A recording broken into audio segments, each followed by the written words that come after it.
los pueblos indígenas, como por ejemplo, no sé, el material de las paredes en las viviendas. Un material de paredes en vivienda hechos de corteza o de madera terminan siendo concebidos por nosotros como un indicador de privación. Cuando hay zonas, digamos, como en la Amazonía, donde pues, es mucho más pertinente tener una vivienda que permita que corran los vientos y, bueno, todo lo que tenga que ver con adaptación cultural, o la maloca tradicional de los indígenas amazónicos, que es hecho en palma de, no sé, de puy. Sí, hay un tema también de pertinencia, porque eso ha sido como un asunto en la agenda también política de los indígenas, y es, no somos pobres, y esto lo están diciendo, digamos, como a nivel global, ¿cierto? También tenemos una cantidad de riquezas, y entonces también hay que hacer como países un esfuerzo por tratar de hacer esas mediciones mucho más acorde con lo que son las propias expectativas de los pueblos indígenas. Y por último, a nivel nacional, se hizo en el año 2014 el Censo Nacional Agropecuario, y allí se consideraron todos los territorios étnicos que estaban constituidos, incluyendo los indígenas. Así que, por lo menos para lo rural, desde la visión de las unidades productivas, digamos, pues hay información más actualizada que la del Censo 2005.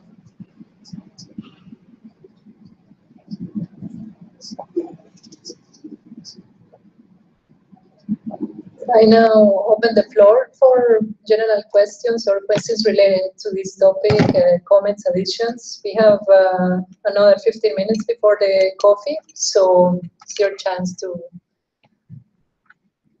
extend the... Yes, please. Just a comment from the Canadian government perspective on the data issue. It is a big problem. And even the data that is available, I would say from our experience, is often unreliable. So I would say the stats for the city of Montreal, for example, based on self-identification, it's an anomaly, and that's probably due to reliability of data as opposed to access. But one thing that is interesting to note in Canada is that there was something called the First Nations Statistical Institute, FINSI, and under a previous government that got dismantled, and it was created specifically for data to be collected and managed by First Nations for First Nations. So, and it had, I'm not going to comment on why it was dismantled, but it got dismantled for various reasons, because there were some issues with it. However, we are in a climate now, and it's interesting to hear Don talking about their mining institute, in a climate now where in the whole dialogue in Canada about autonomy and greater self-reliance, there is a big appetite for the establishment of new institutions, and there's been quite a bit of discussion among First Nation leaders, and mainly coming from out west, on the need to reestablish a First Nations or maybe a pan-Indigenous data institute, because there's still many gaps in the data. One other quick comment. So between Chris, your report, and Jonathan, your report, what struck me that in terms of building the case studies is we have to make sure that we're going to be comparing apples to apples. There are such regional disparities within Canada that, you know, the rural communities, one of the critical success factors is your proximity, I think, to a large urban center.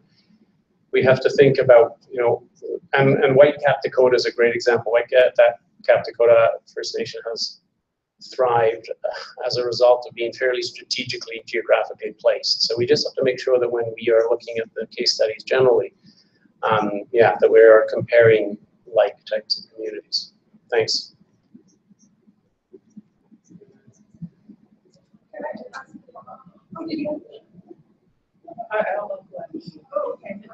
My only question is, Christopher, that's a really interesting institute. Could you comment on what they achieved? FINSI? Yeah.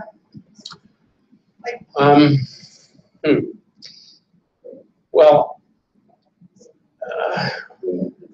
not what really had been anticipated. So, Statistics Canada, and I know there's somebody from Statistics Canada who's maybe going to be here. Statistics Canada has an international reputation for being, having very, very data with very, very high integrity. And the idea was to replicate that level of integrity on a much smaller scale, specifically for First Nations. Doing that proved, or thinking and conceptualizing that proved to be incredibly problematic. And then the governance structure related to ensure that First Nations had control over their own data, and under the OCAP principles, ownership, possession, control, meant that the getting off the ground process took much, much longer than anticipated. And unfortunately, the federal government at the time lost patience. So the concept was good, based on an internationally recognized model. And I would say, from my perspective, it was a governance issue. So now I think that the climate has changed slightly, that there may be ways to reconceptualize it. I think it seems that the issue of collecting data is such an issue, and I know it is. But for people who are the most studied people, you wouldn't think that it would be an issue, because we have studies coming out of our ears all over the place. And the thing is that they're one-off studies for this or that. There's no organized kind of approach to studies. Here in Canada, for decades and decades, we've been studied. Scientific projects, for economic development, for health, for everything. And oftentimes, like one of the things that we found, the National Aboriginal Economic Development Board, we produce what they call the Aboriginal Economic Progress Report. So 5 years ago, we did our first benchmarking report to take a look at where Indigenous people are in terms of economic indicators in Canada today. That was done in 2012. So we looked at what our employment rates were, our education rates, and we had made a commitment that we would measure those every 3 years. And so in 2015, we did our first ever economic progress report, Aboriginal progress report, and measured that. And the progress report showed there was no progress, very little progress, which didn't surprise us. We knew that for various reasons. Part of it seemed to correlate with funding levels going down as well. So next year will be our second progress report coming out as a national board, and we've struggled to find data so that we could consistently measure this progress. We know that there's data that exists within the government that's not being shared with us to be able to validate. Sometimes that, like, we're always doing reports. That's one of the issues that was identified by one of our auditor generals, that we are required to do tons of reports as Indigenous communities and organizations, but that we submit the information, but it never comes back out to us. It's something that we can use. That's an issue here in Canada, and it's still an issue. So I think that we need to coordinate this, and we keep asking. We know that when we do these progress reports, that we have a real hard time pulling out that information to get especially on the education figures. Also, there hasn't been as much information tracked on when we talk about Indigenous people in Canada, we're talking about First Nation, Métis, and Inuit people. Those are the Aboriginal Indigenous people in Canada. But for Métis, there's not been a lot of information tracked on the Métis in terms of the economic indicators that we have in our report. So it makes it very difficult. So I understand the difficulties in gathering data, but the data exists. It's just a matter of making sure. Maybe I understand the issues as well with that First Nations Statistical Institute, and I was thinking about that, and I know they also struggled with access to the data. So when you don't have access, how can you maintain stats? Anyway, I think that it's a matter of revisiting and looking at how things can work. But I think we have some stats there. We hire researchers. We work with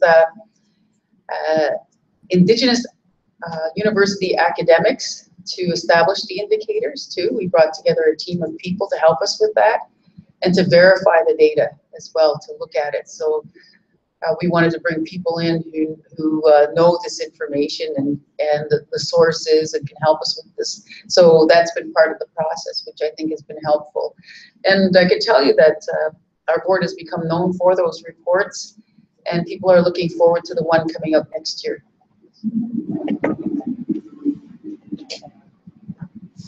Thank you. Any other questions?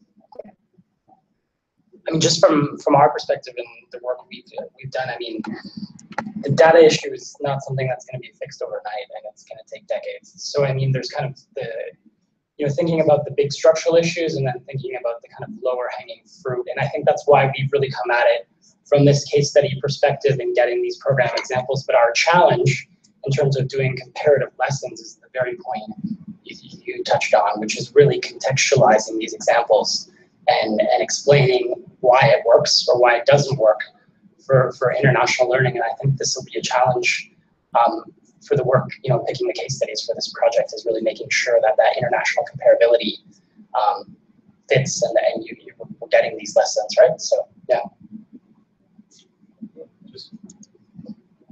It may be worth, I just spent 3 years at the Conference Board of Canada.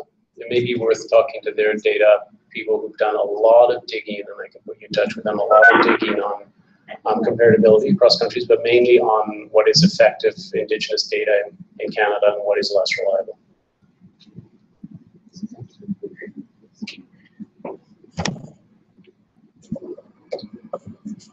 Coffee?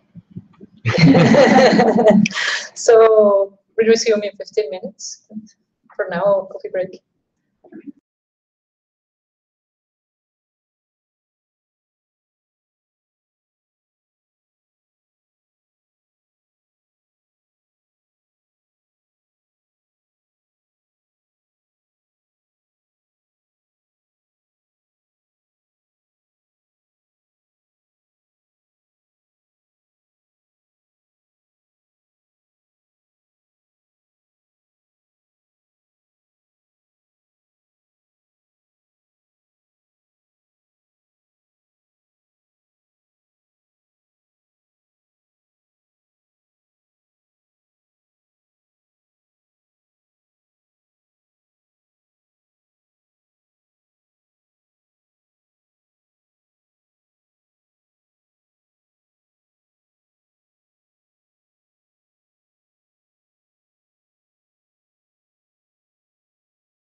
Okay, we'll now on the agenda we have 45 minutes.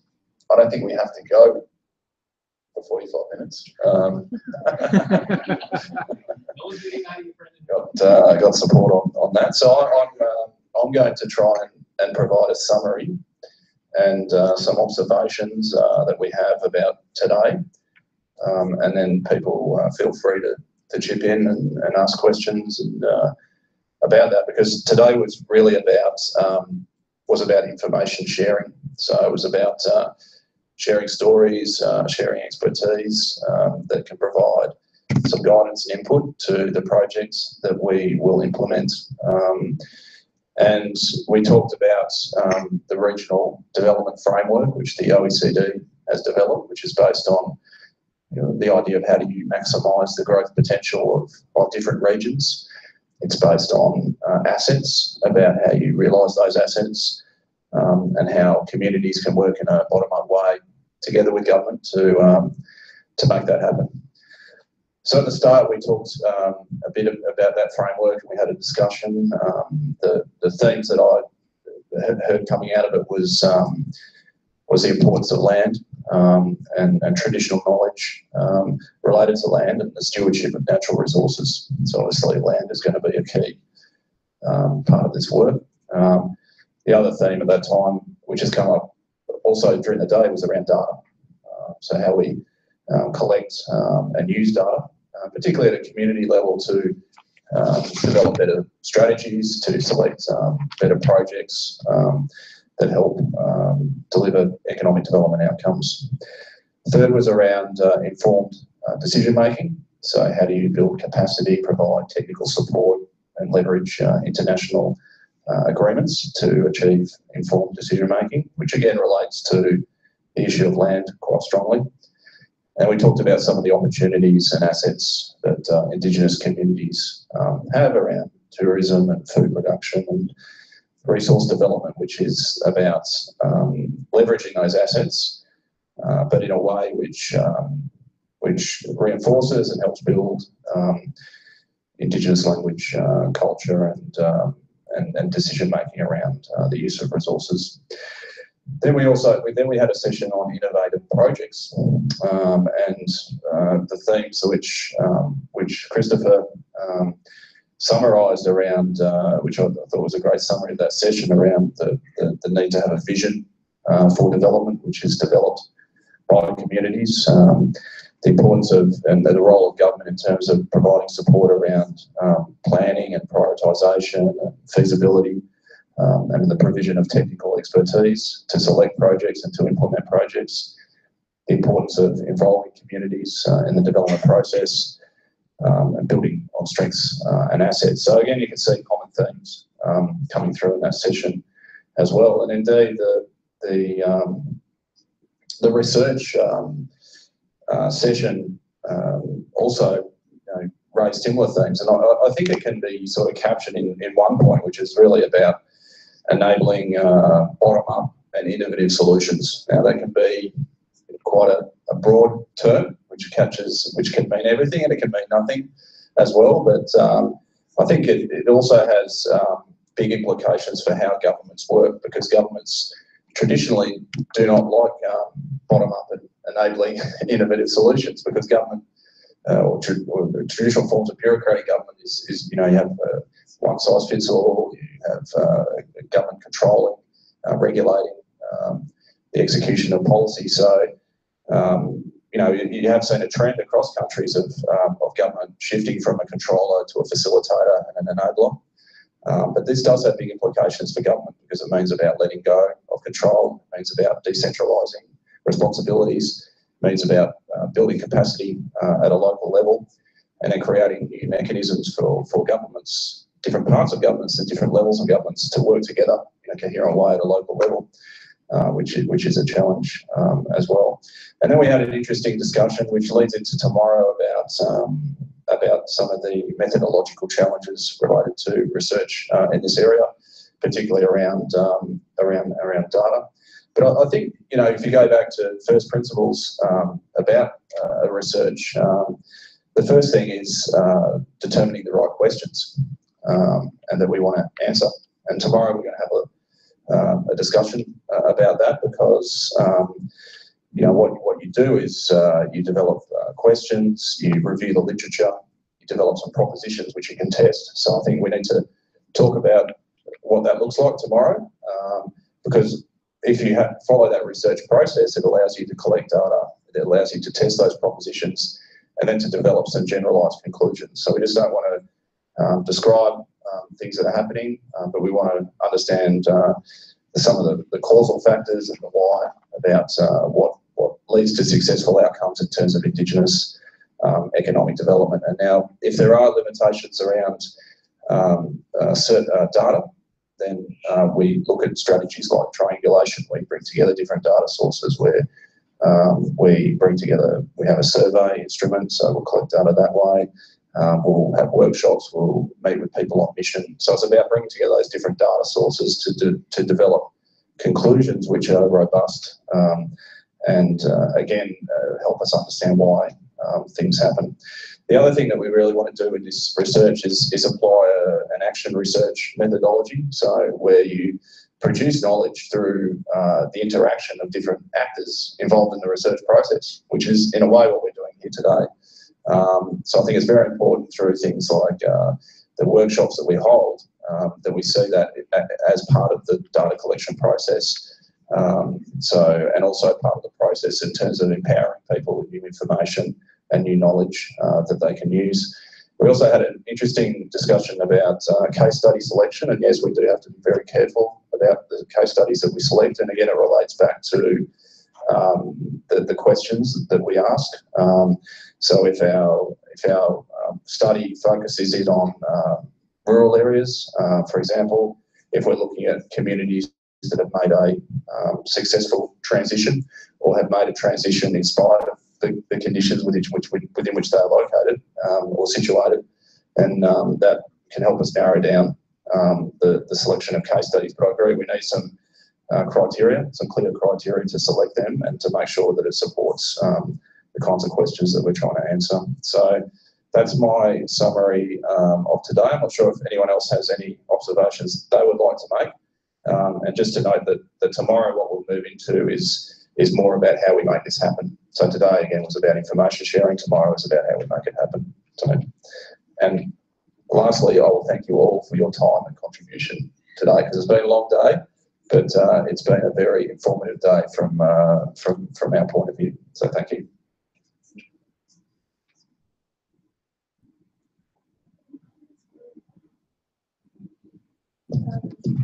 Well, if there aren't any further comments, I just want to mention that we will be reconvening at the Longhouse, and it's not. It's the area. You notice that there are very tall branches, kind of forming a fence over there. It's the area just behind that. So that's where we'll be reconvening at 6 p.m. for the cultural showcase. Supper. Yeah. So I just wanted to say one thing. I was reflecting on some of the things that I talked about today, but I think, and I was thinking about the answer to the question, if I could advise the government today, what I would like to say, and I talked about UNDRIP, and I talked about the Truth and Reconciliation Commission, but I also wanted to add to that about this government, and the Prime Minister here in Canada has made a commitment to reestablish that nation-to-nation relationship with Indigenous people, and I really think that that's an important thing, and I'm glad to see that there's been a shift in rearranging how the government's going to do that. But I think the thing is, our Indigenous governments had the legs kicked out of them through colonization, from underneath them through colonization, and I think we have to recognize, and I know court cases are recognizing this, and international law is recognizing this, that we did have and do have Indigenous governments. So I think that that's a real key to this, and I don't want us to forget that overarching factor. So thank you very much, everybody. Can I make a rather antiseptic comment on that? That is incredibly important, again, for the case studies in Canada, and I'm not sure in Colombia and elsewhere whether you talk about, when you talk about Indigenous communities, what you mean. And here we talk about communities very easily that are totally historical or recent history construct of mainly the Indian Act First Nation, and what Don is talking about is the reconstitution of historic nations. So when we're picking case studies, are we talking about working with Indian Act communities, or are we talking about working with aggregates of reconstituted communities, reconstituted nations, historical nations? So I think that'll be important to keep in mind.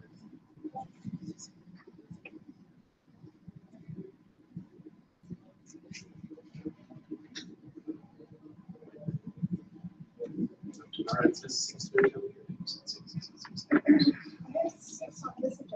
Six. Supper will be at 7:30.